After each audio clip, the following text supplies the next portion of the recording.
no way that I'm pregnant. Like, how would I not know? Um,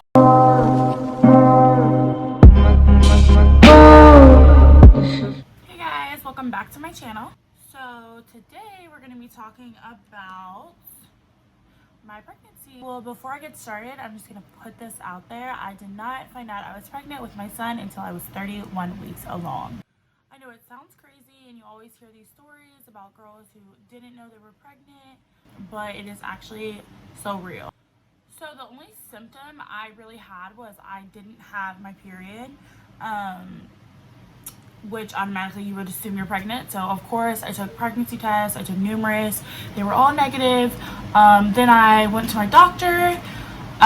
This was probably like, looking back, I was probably like 3 months pregnant. I went to my doctor. We did tests, I did labs, everything. We really couldn't figure out why I wasn't having them. We crossed out being pregnant because the test came back negative. Looking back, I did have tons of heartburn, but I just thought, oh, it's just heartburn. It's normal. I didn't like question it at all. So I just continued to live my life. It was summer. I went out tons. Pretty much did everything that you're not supposed to do being pregnant. But like I said, I had no idea. So I had gotten pregnant in April or May.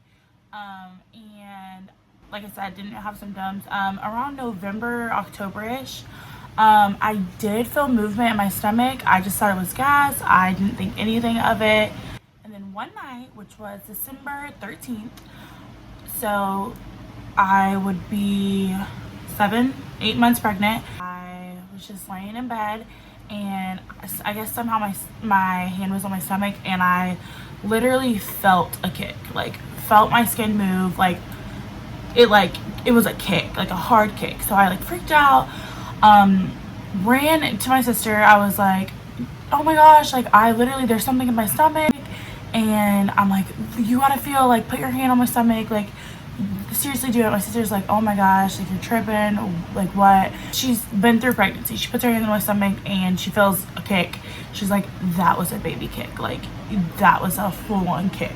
What? There is literally no way. Like, I had this hinge. I could have been pregnant months and months ago, like back in May, but there's no way that I'm pregnant. Like, to feel the baby kick on the outside, like I would have to be pretty far along. Like, there's not to mention, I haven't been living the lifestyle that you're supposed to live when you're pregnant.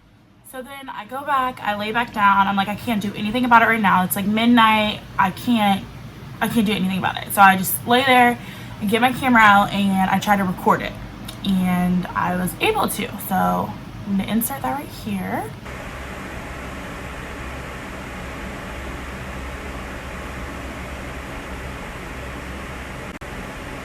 So then I'm like, oh my gosh, I have to contact the dad. Thankfully we weren't together at the time, so we just like weren't physically together that night. So I wrote him and I was like, I know this sounds crazy and you're like not gonna believe me, but I like think I'm full-on pregnant. He was like, what are you talking about? I explained everything to him, sent him the video, and I was like, we have got to make an appointment tomorrow. We have got to get an ultrasound. Like, if I'm not pregnant, there is something moving in my stomach, and like I gotta get this figured out. So the next morning I call up there, and thankfully they're able to get me in that day. It's through my doctors, but like on the other side of the building they do ultrasound and stuff. So me and his dad go up there. So then the moment of truth comes. She like puts the jelly stuff on my stomach, grabs the ultrasound, sticks it on my stomach, and bam, it is a full-on baby, like full, like grown, like a very far along baby. So immediately I start freaking out. I'm like, what? Like, this is crazy. This is insane. How could I miss this? And not to mention, a million things are running through my head. Like, there's no way this baby is healthy. My birthday was 9 days prior to this. I was in New Orleans for my 22nd birthday. Just imagine, like there's just no way that this baby is going to be okay. Of course, she specializes in this. She can see the ultrasound. She can see the baby is okay from what she can see. But she was like, you're definitely considered high risk now. I'm going to need you to send you to a high risk doctor where they can do a very thorough check of every little detail about the baby. Then then of course the main question is, how far along am I? I'm like, I have to be pretty far along to be able to feel it, but I'm not thinking I'm almost done with this pregnancy. So I'm thinking like, oh my gosh, maybe I'm like 20 weeks, and figures it out. She does all the measurements and she's like, you're 31 weeks. You are almost full term. Like, your baby is almost already fully developed.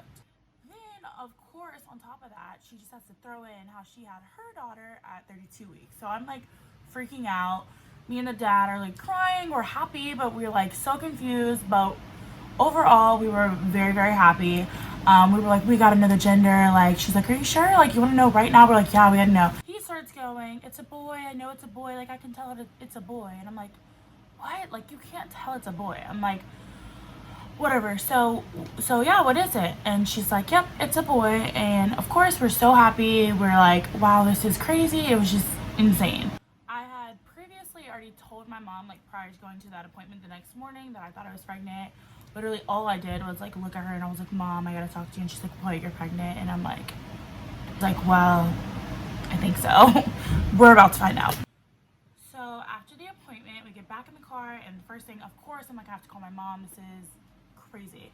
So I call my mom, tell her. She's happy, but she's like, this is crazy. Like, that's gonna be anyone's response. But of course, she's so happy. So of course, I'm thinking, oh my gosh, what am I going to name him? I have always thought of girl names, but I've never thought of boy names. They're way harder to think of to me. I always wanted to do K's, like all K's for my children, just I guess because my name starts with a K. So I was like, what name can I do? I was like, I want a name that's like, I haven't really heard.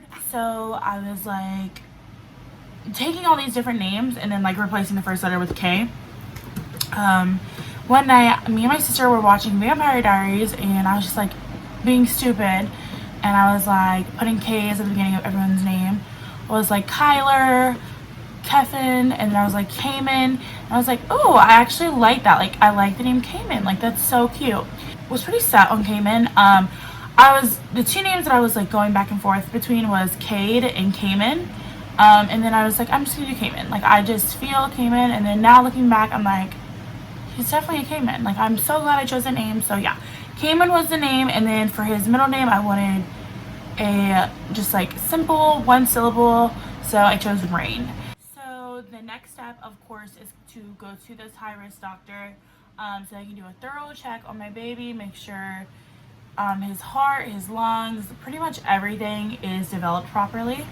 So I get to this doctor like a week later. Of course, I'm still like shooken up about the whole thing. I'm more at this point, I'm so excited to have a baby now. I'm just scared. Like, I'm scared like that this baby is not okay. So we get to the thing and do the ultrasound, and every little thing about my child was perfect. He was like, this is perfect. The 4 chambers of the heart, the lungs, he's starting to breathe the water, and something about where they start, like, he was just perfect. Like, he was doing everything perfect. Everything looked awesome, but the one thing they really can't figure out about a child is like fetal alcohol syndrome. It's more of a like thing you get diagnosed with after you have the child. There's like little symptoms and signs you can kind of see, but it would be completely normal for them not to see it, and then the child come out and they have it. Everything looks awesome, but of course I still have that in the back of my mind. So then after this appointment, I make an appointment with an OB doctor.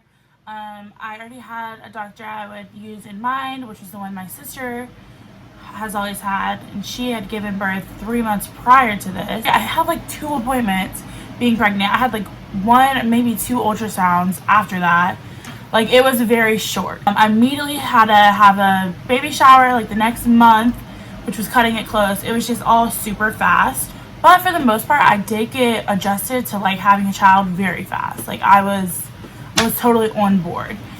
So my due date was initially February 24th. This is the day that they said that it was my due date. That was like looking at how, because I still couldn't like think of like the exact day nor month like when this happened. It was all going on measurements. That was like when they thought he would be around like 40 weeks. So as far as complications for me, I had like 2 appointments being pregnant. I had like 1 maybe 2 ultrasounds after that. Like, it was very short. I immediately had to have a baby shower like the next month, which was cutting it close. It was just all super fast. But for the most part, I did get adjusted to like having a child very fast. Like, I was on board. So as far as complications for me, everything was normal. I didn't have nausea. I had such a smooth pregnancy. The only thing is I did have high blood pressure. I didn't have preeclampsia or anything like that. They just didn't want it to get that far. So they told me we're just gonna schedule you to get induced on February 17th, which will be 39 weeks.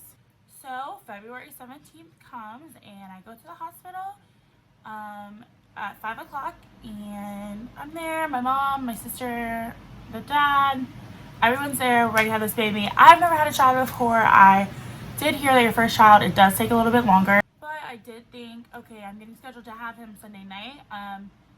I'll probably have him around like midnight-ish, maybe early Monday morning. No, that was not the case at all. My child did not want to come out. It took a really long time to dilate. I would like dilate a centimeter every like 3 hours. So then after a certain amount of time, they broke my water. As soon as they broke my water, my contractions were insane.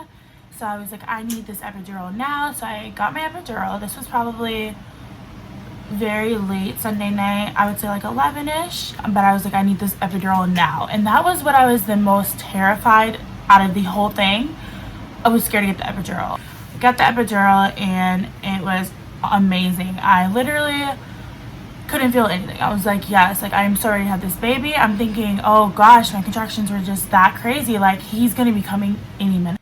Also, not the case. He still did not come. I go all the way through Monday, didn't have him. So at this point, I'm in labor for like 24 hours. I have the epidural, so I can't get up to use the bathroom. I can't do anything. I'm just like bed stuck. Can't eat, nothing. Then the epidural starts wearing off. I had this little push thing. I could push it anytime I wanted like a shot to go in me. It was like a catheter, or not a catheter, a freaking, I don't know. Wait, is a catheter the thing you... Okay, I don't know. It was the thing that is constantly in an IV, I guess. I don't know, in my back, so I could like do it 24/7, like as much as I needed it to. So I pressed the crap out of it, like literally just kept doing it, and eventually it wore off. I guess my body had gotten used to it, and I could like move my legs and stuff. And all the nurses were like, "Oh my gosh, that's like not normal. Like, how are you able to move?" Like, cause usually like when you want to like roll over or something, they like have to help you. And I was just like doing it. They're like, "Oh my gosh, like really did wear off." I was like, "Yeah." So then of course with that wearing off, my contractions come back. So my contractions were killing me. So Tuesday morning comes. I'm now in labor for like, I don't know, I guess like 32 hours. I am in some serious pain. Like, I'm not even scared to give birth at this point. Like at this point, I just want this child out of me. So the new nurse comes in and she's like, "Oh my gosh, like you've been here for a while. Like we are getting this baby out today." I'm like, thank goodness. At this point, I had gone through like 6 nurses, like switching in and out. Like this nurse was determined and I was here for it. So then, yeah, eventually I dilated and it was time to push. So yeah, I literally pushed like twice and he was here. Of course, the first thing I do is look at his beautiful face, and like I said, I did still have in the back of my mind like the whole fetal alcohol syndrome thing, just hoping that he was okay. One of the main signs is like spaced eyes, and this right here to be flat. And as soon as I saw him, he was perfect. Like I knew he was so perfect. He was just, everything about him could not have been better. So yeah, he got all of his tests done and everything turned out great. Absolutely nothing was wrong with him. He came out perfect. I had a very, besides the length of time, I didn't have any complications giving birth to him, nor my pregnancy. And yeah, he was perfect. He had no issues at all. But yeah, I now have a 1-year-old and he's perfectly healthy still. He's still awesome. I can definitely say I had such a crazy experience, but in the end, it was all worth it. And I'm going to insert a little clip that I made for his first birthday like a month ago. That's super cute. And so yeah.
much, and I'll see you next time.